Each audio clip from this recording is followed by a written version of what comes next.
Assalamualaikum warahmatullahi wabarakatuh. Kembali lagi dengan channel saya. Untuk video kali ini saya akan membahas tentang motor, yaitu motor Mio S. Ini untuk motor Mio S itu sebenarnya motor belum lama ya. Intinya motor masih baru, tapi sudah turun mesin atau sudah pernah bongkar mesin. Dan katanya kata si pemilik motor itu kemarin kehabisan oli di tengah jalan pas kerja, terus dibetulin ke bengkel, dan itu habis 1.400.000 sekian lah. Tapi setelah selesai di bengkel tersebut, dibawa jalan, terus tiba-tiba di tengah-tengah jalan itu motor mati. Pas disela ternyata tidak bisa, terus terpaksa yang punya motor itu tidak dibawa kembali ke bengkel, tapi melainkan dibawa pulang ke rumah. Itu terus tanya ke saya apanya, terus saya juga nggak tahu kalau belum lihat motornya. Terus setelah motornya dibawa ke rumah, terus saya cek, ternyata motor itu macet dan motor itu nggak bisa disela. Pikiran saya pertama pas motor itu dibawa ke sini bisanya macet itu, yang pertama itu oli nggak naik, dan yang kedua si bengkel ini buru-buru sampai lupa memasukkan oli. Tapi setelah saya cek itu oli masih baru, masih bagus, dan masih normal ukurannya juga. Tapi saya bingung kok kenapa motor ini bisa macet. Terus setelah saya bongkar, dan ini mesinnya juga masih di sini, masih belum saya bongkar. Terus pas saya cek di sini, ini memang sebenarnya bukan cuma ganti seher saja ya, cuma ganti seher, tapi untuk blok tidak diganti. Tapi ya tidak tahu habisnya 1 juta lebih, itu ganti apa saja. Terus pas saya cek, ini pistonnya sudah seperti ini. Itu sebenarnya piston bawaan ini bukan seperti ini ya, piston bawaan ini bukan seperti ini. Dan setelah saya teliti ternyata ini punya Vega ZR yang ukurannya emang sama buat ini, buat Mio S, Vino 125, Mio M3 itu sama ukuran pistonnya, tapi bentuknya itu beda kalau sama Vega ZR. Dan untuk yang aslinya itu seperti ini. Nah, ini saya sudah membelikan yang baru untuk pistonnya, dan bloknya juga saya udah beli yang baru. Jadi dari bentuk piston saja sudah kelihatan beda. Dan bagian sini itu bekasnya di gerinda-gerinda, itu bagian belakang.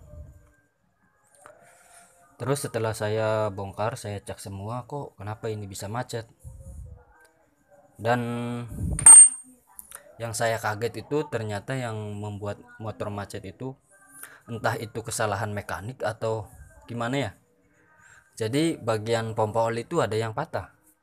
Jadi untuk Yamaha itu ada pompa oli seperti ini. Ini saya sudah beli baru, yaitu seperti ini. Dan ininya patah. Dan alhasil kan oli tidak menyembur ke bagian piston. Jadi untuk teman-teman kalau membongkar untuk motor matic, ya intinya untuk motor Yamaha itu hati-hati, karena di dalam sini ini pompa oli seperti ini. Pompa oli ini madep ke bagian piston, jadi untuk melumasi bagian piston. Untuk patahannya seperti ini, bisa dilihat.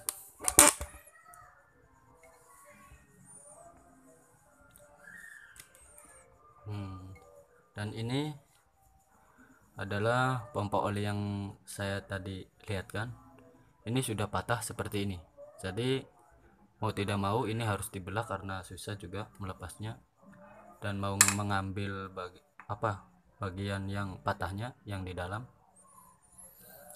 Jadi untuk teman-teman diharap hati-hati ketika membongkar bagian sini. jangan dicongkel-congkel atau gimana, saya juga nggak tahu ini pas pembongkarannya seperti apa kok bisa bagian sini bisa patah. Kalau untuk misalkan kena sama seher, karena sehernya bukan standarnya, itu nggak mungkin, karena seher itu masih ukuran lingkarannya itu sama sama cuma beda bentuknya saja. Entah ini pembongkarannya kayak gimana kok bisa seperti ini, bisa hancur seperti ini. Ini 1 juta lebih, tapi intinya buat teman-teman yang lagi belajar maupun buat yang mempunyai motor yang percaya kepada bengkel, tolong pilihlah mekanik yang benar dan yang sudah berpengalaman. Takutnya seperti ini, sudah buang duit lumayan tapi motor tetap rusak, atau tidak malah tambah dompet jempol ya. Oke, selanjutnya saya akan jelaskan. Saya akan jelaskan bagian ini, bagian klep. Dan untuk teman-teman yang sedang belajar, ini sebenarnya motor belum lama, tapi bisa dilihat ini untuk bos klep sudah kemakan, dan sudah pasti ini penyekirannya itu memakai bor dan memakai ambril yang berlebihan.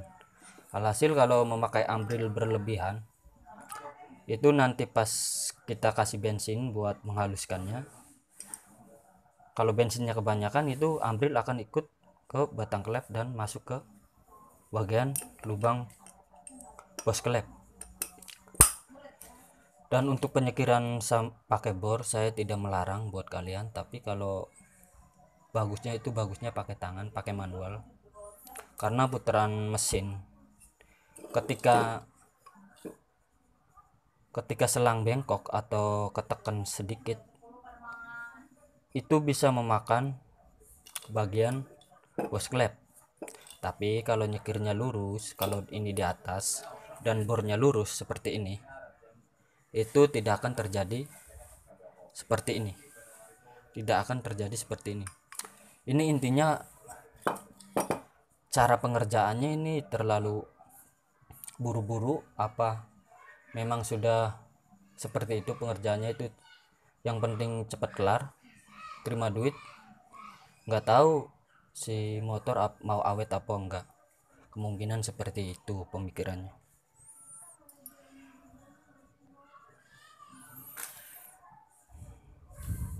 Saya juga bingung kenapa kok bisa seperti ini padahal motor belum lama, tapi pasti lihat ini motor hancur-hancuran. Jadi ya terpaksa si pemilik motor harus mengeluarkan duit lebih banyak. Dan untuk teman-teman, misalkan motor kalian atau motor Yamaha, untuk motor Yamaha sekarang itu nggak bisa di quarter ya. Kalau mau pakai blok, tetap pakai blok bawaan pabrik atau bawaan barunya, kalian harus tanam boring di sini, yaitu tanam boringnya tapi jangan tebal-tebal. Cukup tanam boring yang tipis, minimal untuk bisa di quarter sampai 100. Intinya jangan tebal kalau mau tanam boring. Tapi lebih bagusnya kalian beli yang baru, karena beli satu paket itu lebih murah harga. Kalau ganti boring kayaknya itu 200 boringnya saja, belum piston. Untuk piston itu di atas 150 ya untuk satu paket piston. Tapi kalau untuk satu paket piston dan boring juga itu harganya di atas 400. Jadi mendingan buat teman-teman, mendingan kalian beli blok baru yang asli. Ini saya tunjukkan. Ini saya sudah belikan yang baru, ini boring aslinya, yaitu satu paket dengan piston itu harganya 400 ke atas. intinya nggak sampai 500. Untuk harga tepatnya saya nggak mau bilang karena setiap penjual pasti menjual dengan harga berbeda-beda. Takutnya saya kemahalan atau saya kemurahan, mending saya bilang ini harganya di atas 400, enggak sampai 500 untuk satu paket ini ya. Kalau di Overboss tanam boring di sini itu kisaran sampai 350-an lah, cuma nambahin 100 lagi bisa dapat blok baru dan piston baru ori juga. Buat temen-temen, jika cari bengkel yang pengalaman, jangan asal cari bengkel.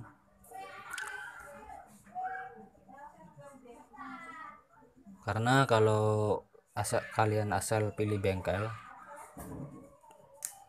ya resikonya seperti ini.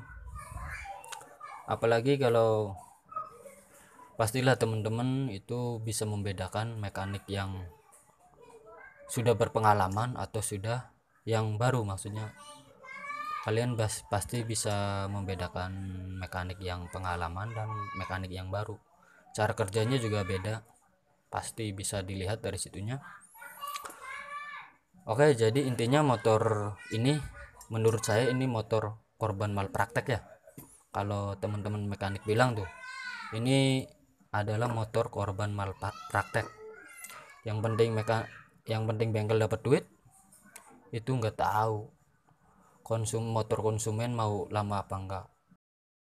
Dan untuk motor Yamaha Matic atau untuk Yamaha itu kalau Yamaha itu setiap untuk pengecekan pompa oli itu oli naik apa enggak itu ada baut. Untuk Mio juga ada di sini, yaitu sama cuma beda bentuk saja ya. Kalau Mio juga ada di sini untuk pengecekan pompa oli. Jadi ini baut untuk pengecekan pompa oli naik atau tidak. Jadi itu saja saran dari saya. Kerja yang rapi biar pelanggan puas. Nanti insya Allah kalau untuk yang lagi merintis bengkelnya akan rameh, walaupun tidak cepat ya, walaupun bertahap juga pasti akan rameh kalau kerja kalian bagus. Oke, itulah tips dari saya, semoga bermanfaat buat kalian. Kurang lebihnya saya mohon maaf jika perkataan saya kurang jelas atau penjelasan saya kurang jelas. Intinya saya ini mau ngasih tahu buat kalian, jangan asal pilih bengkel, jangan asal pilih mekanik. Berhati-hati ketika mau membetulkan motor kalian. Assalamualaikum warahmatullahi wabarakatuh.